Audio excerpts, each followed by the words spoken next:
কিট্টু আর আমরা একটা গেম খেলবো এখন। কিট্টু সবাইকে হাই বলো। হ্যালো হ্যালো, ভালো আছো? বলো তোমরা ভালো আছো? হ্যাঁ বসো, এবার গেম খেলি।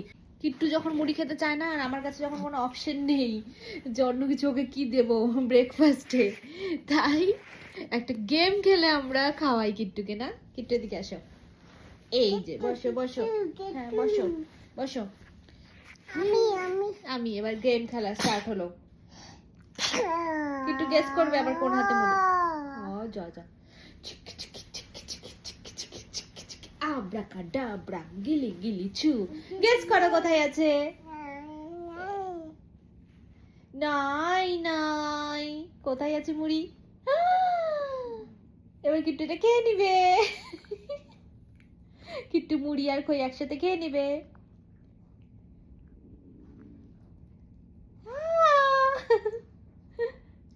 খাও খাও খাও, তুমি খাও তুমি খাও খাও। আচ্ছা আমি খাবো, আচ্ছা থ্যাংক ইউ। মাঝে মাঝে এই গেমটা আমরা বিকেলে বা সকালে খেলে থাকি, যখন মাঝে মাঝে আমার কাছে অপশন থাকে না, ভাবি যে এটা চিড়ে মুড়ি আর খইটা একটু খেয়ে নে, তো তখন যদি ও না খায় তখন আমরা এই গেমটা খেলে খেলে ওকে খাওয়াই, তাই না? আবার আবার আবার, গিল্লি গিল্লি, গেস করো কোথায় আছে মুড়ি। নাই নাই, কোনটা আছে গেস করো।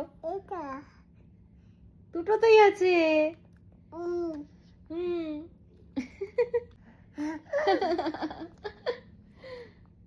এমনি সময় ও হচ্ছে খেতেই চায়, বলে খই মুড়ি খাবে, এটা ওর সকালে বা বিকেলের স্ন্যাক্স এ বেস্ট অপশন। তারপরে কলা হয়তো খায়। Thank you. ও যদি কখনো খেতে না চায়, বা আমি হয়তো হ্যাঁ বা আমার হয়তো কি করব বুঝে উঠতে পারছি না, কিন্তু ওর খুব খিদে পেয়ে গিয়েছে, তখন মনে হয় যে এই খই আর মুড়িটা একটু খেয়ে পেট ভরাক, তারপরে কিছু বানিয়ে দেবো। হ্যাঁ হ্যাঁ, আর যদি ও খেতে না চায় তখন আমরা এই গেমটা খেলি, তাই না বলো? কি খেলি আমরা? গেম আব্রাকাডাব্রা,